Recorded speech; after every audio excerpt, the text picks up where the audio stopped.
कशासाठी देवी दिला देह वचना बोलता तो या झाला फाटा बाधिकेचा किंवा औट हतका मानव देह अल्लाह ने तुझको दिया खाया पिया सुख से सोया नाक जमाना खोया किंवा दिले इंद्रिय हात पाय कान डोळे मुख बोलाया वचन जेणे तू जोडशी नारायण नाशे जीवपण भवरोग कशासाठी मिळाला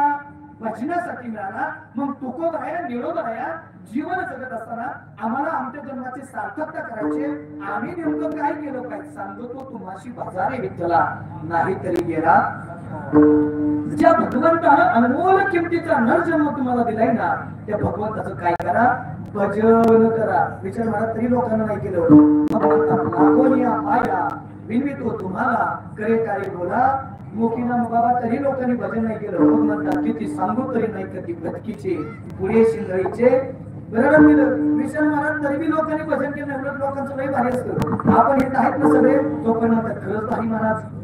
लय भाषण व्हायला की निर्माण झाला आम्हाला बी वाटतंय मला घरला महाराज खरंच बोला तुम्ही चांगलं बोला तुम्ही महाराज तर खूप परत तिथून आम्ही बाहेर जाऊच तर त्यांचा पाहिलं की नाही त्यांचा ती बोलतच असते ती पैशासाठी आणि खरंच आमच्या लोकांनी ऐकलं असं सगळी मार्ग नसते का हा लोक फक्त इथं इथं सोडून देतात म्हणून आमचं बरोबर आहे ना नाही लोकांनी भजन केलं तू कोण तुम्ही थोडं थांबा हो नामदेव राया ना नामदेव राया जीवन मिळालंय हो या जन्माची सार्थकता करायची आम्ही नेमकं जीवन जगत असताना काय करायला पाहिजे बघायचं नामदेव राया काय म्हणतात उठ जागे भारे आता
चुकवी व्यथा